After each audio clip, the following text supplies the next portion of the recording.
ተመልሰን መተናል። የዛሬው ደግሞ በጣም ለየት ያለና የሆነ በፍቅር አይነት እንደተሞሉ እንደዛ ነገር ማለት ነው ጋይስ።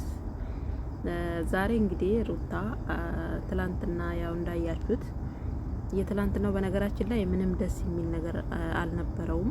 ምክንያቱም የሆነ አለ አይደለም ሙዝዝ ያለና እኝኝ ያለ ቪዲዮ ነው ከትላንት ወዲያ ሲለቀቅ የነበረው ማለት ነው። የዛሬው ግን ያው ትንሽ የተሻለ ነው።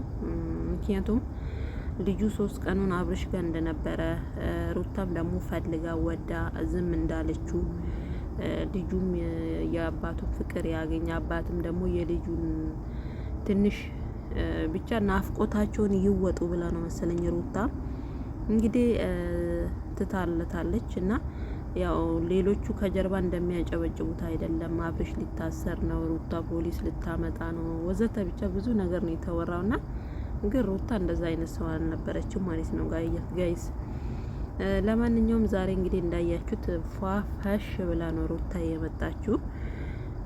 በዛ ላይ ደግሞ አብርሽ ትላንትና ከትላንት ወዲያ የነበረበት ሩም ለህፃኑ ስላልተመቸ ዛሬ ደግሞ ለየት ያለ ሩም ይዞለት እንግዲህ የሆነ አሪፍ የሆነ ለህፃኑ ማመቺ የሆነ ሩም ይዞ እዛ ሩም ላይ ነው ያለው ማለት ነውና ሩታም ደግሞ ዛሬ እንግዲህ ልትወስድ ነው የመጣችው። ያው አብርሽ እንዳለው እስከ 5 ሰዓት እስከ 4 ሰዓት ከምሽቱ እየቆየች እያጠባች ስትሄድ ነበረ እና በጣም ተመችቶታል፣ እኔም ደስ ብሎኛል ብሎ ተናግሯል። እኔ ግን ማለት ነው ጋይስ የገረመኝ ነገር ሄርሜላ ምን አለችው እንግዲህ ሰሞኑን ባለፈው ቤት እንደገዛችለት ተናግራለች፣ ፖስት አድርጋለች ቪዲዮ። እዛ የተገዛው ቤት ላይ ግን አብርሽ አልነበረም። ሄርሜላና የአብርሽ ቡችሎች ሁለቱ ቡችሎች ነበሩ። ከነሱ ጋር ሄዳ ነው ቤቱ የተገዛለት እና ባለቤቱ የሌለበት ቦታ እንግዲህ ቤት ተገዝቶለታል። ዛሬ አሁን ሄርሜላ ምንድነው ያለችው? አብርሽ እኛ እንፈልግሃለን፣ እዛ ሄደህ ቤቱን ያው ካሽ እንደገዛችሁ ነው የምትናገረው። ምን እንደጎደለ ምን እንደሚያስፈልግክ መቀየር ያለበት እቃ ያልተመቸክ እቃ ይሄ ነገር አልተመቸኝም ካልክ ብዙ ነገር አለና እዛ ውስጥ ያልተመቸክ ነገር ካለ እንቀይርልህ እንሂድ። እሱ አሁን ቤት አጥቻለሁ ብሏል።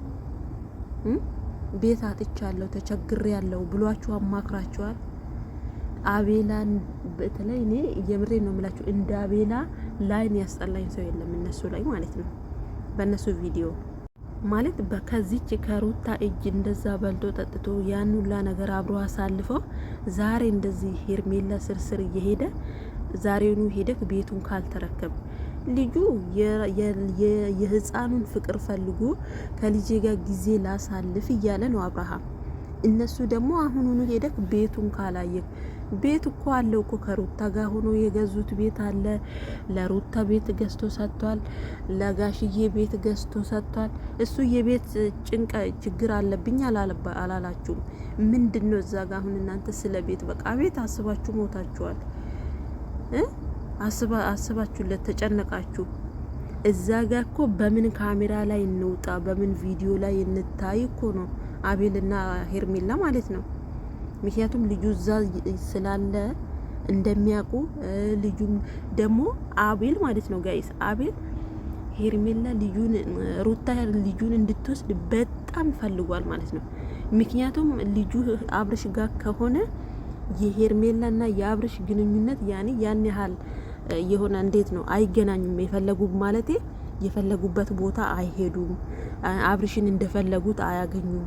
ምክንያቱም ከህፃን ጋር ስለሆነ ማለት ነው። ለዛ ነው ለሩታ አስቦ እንዳይመስላችሁ ወደ ሩታ ስልክ የደወለው ትላንትና። ኖ ለአብርሽ ተጨንቀው ነው። አብርሽን እንደፈለጉ ሊያሽከረክሩት ነው እንጂ በፍጹም ለሩታ አስቦ አይደለም። በነገራችን ላይ አሁን ልጁ የእናቱ ጡት ያስፈልገዋል፣ ብዙ ነገር ያስፈልግሃል። አብርሽ አንተ አታውቅም፣ ይሄ ህፃን የሆነ ነገር ይሆናል። በእርግጥ አዎ ሊሆን ይችላል። ግን እናንተ በተጨነቃችሁት ልክ ደግሞ አይደለም ነገሩ ሁሉ ማለት ነው። እናንተ ያስጨነቃችሁ ሄርሜላ ለራሷ ነው የተጨነቀችው።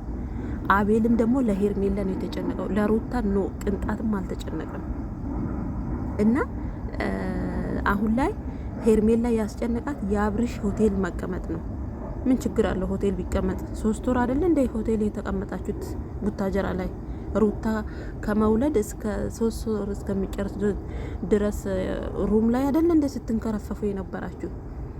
ዛሬ ነው እንዴት ታያችሁት? ሩም መያዝ ማለት ነው። የሚያስፈልግክ ካለ የጎደለብክ ያልተመቸክ እቃ ካለ እሱ መቼ ቤት ቸገረኛለ። እዛች ጋር ብቻ የሩታ ልጅ ስላለ ሩታም እንደምትመጣ ሩታ ስትመጣ ደግሞ ከአብርሽ ጋር ስለምትገናኝ ያ ነው ሁለቱም በቅናት ያበዱት ማለት ነው። አቤልና ሄርሜላ ማለት ነው። ሩታ ደግሞ በዚህን ጊዜ ነበረ ስራዋን መስራት የምትችለው፣ ግን እሷም አለ አይደለ እልህ ስላለባት ያንን ነገር ልወጣው ብላ ነው እንጂ እነሱ በእንደዚህ በተንገበገቡበት ታይም ነበረ ጉድ መስራት አቤልና ሄርሜላ ማለት ነው። እና በነገራችን ላይ አብርሽ የብሬን ነው የምላችሁ የሩታ ፍቅር አልወጣለትም፣ ጭራሽ እያገረሸበት ነው ጋይዝ። የብሬን ነው የምላችሁ እያገረሸ በር ከፍቶ ራሱ እኮ ልጅቱን አይቶ አልጠግባለ ጋይዝ። አይ ሩታ ማለት ነው። እሷም እዛ እንትን እያለች ታማልለዋለች። አብርሽ ደግሞ ማለት ነው የብሬን እኮ ነው የምላችሁ አብርሽ ደግሞ ማለት ነው ሄርሜላን ሲያይ እንኳን እንደዛ አይሆንም። የብሬን ነው የምላችሁና ሄርሜላ ደግሞ ሩታን ሲያዩ ሄርሜላና አቤል ማለት ነው ፊታችሁን ዝፍዝፍ እንደ ሩታ አልገባትም። ሩታ ማለት ነው የሆነ ስልክ አቤል ለሄርሜላ ስልክ ሲደውልላት ለሷ አስቦ ምናምን ነገር ነው ይመስላት ነው። ለሷ አስቦ አይደለም። ሄርሜላ ሩታ በምንም አድርጋ ልጁን እንድትቀበለው ነው ፍላጎታቸው ማለት ነው። እንደውም ይሄ ልጅ 3 ቀኑን የቆየው በአብርሽ ብርታት ነው እንጂ እንደ አቤልና እንደ ሩታ እንደ ሄርሜላ ቢሆን አንድም ሌሊት አያድርም ነበር፣ እውነቱን ለመናገር ማለት ነው። እና በነገራችን ላይ ድራማው አሁን የሆነ የተቃናለት መንገድ ላይ ነው ይመስለኛል። ምክንያቱም ሩታም ከዚህ በኋላ እንደዚህ አላደርግም፣ መተክ በፈለክበት ታይም እያየህ መመለስ ትችላለህ፣ አብቅቷል ያ ጊዜ እያለችው ነው። ማለትም አዲሱን ጠርቼ ምናምን ነገር ያልሆነ አክሽን አላሳይም፣ መተክ ልጅህም ማየት ትችላለህ ማለቷ ነው። ስለዚህ ሩታ ደግሞ አሁን ቢገባሽ ማለት ነው ኦልሬዲ ተበቅለሽው ማይተሽዋል፣ የት ድረስ መሄድ እንዳለብሽም ለህዝቡም፣ ለሄርሜላም፣ ለአብርሽም ለሁሉም ሰው አሳይተሻል፣ አይተንሻል፣ እኛም አይተናል። በቃ አይደለ? ከዚህ በኋላ ደግሞ የይቅርታ ልብ ፈጣሪ የይቅርታ ልብ ሰጥቶሽ ይቅር ብለሹ በቃ ይቅር ለእግዚአብሔር ብለሽ ከልጅሽ አባት ጋር እንደዚህ በልጁ ፍቅር እንደዚህ እየተንሰፈሰፈ ሌላ ሴት ደግሞ ስትጀውብበት ብትነጥቂው ከጉሮሮ ላይ ማለት ነው። ገባሽ? ብትነጥቂያት ከሄርሜላ ላይ ነው የምለውና ከልጅሽ አባት ጋር አንድ ላይ ብትሆኚ ምን ያህል ሁሉንም ሰው ደስ ባለው እውነቱን ለመናገር ምክንያቱም የለፋሽበት ብዙ ነገርሽን ያጣሽበት ነው። ግን ጠራራ ሜዳ ላይ እየሰጠሻት ነው ማለት ነው። አሁን ይሄ በዚህ ታይም ለአብርሽ ቤት አስፈልጎት አይደለም። አብርሽ ግን በምን አብርሽን በቃ የሆነ እንትን እንበለው ነው። ሩታ ደግሞ አልገባትም ጋይስ። እና ወዶችዬ ዛሬ የነበረው ቪዲዮ ይሄን ይመስል ነበረ። ለቤቱ አዲስ ከሆናችሁ ሰብስክራይብ አድርጉ።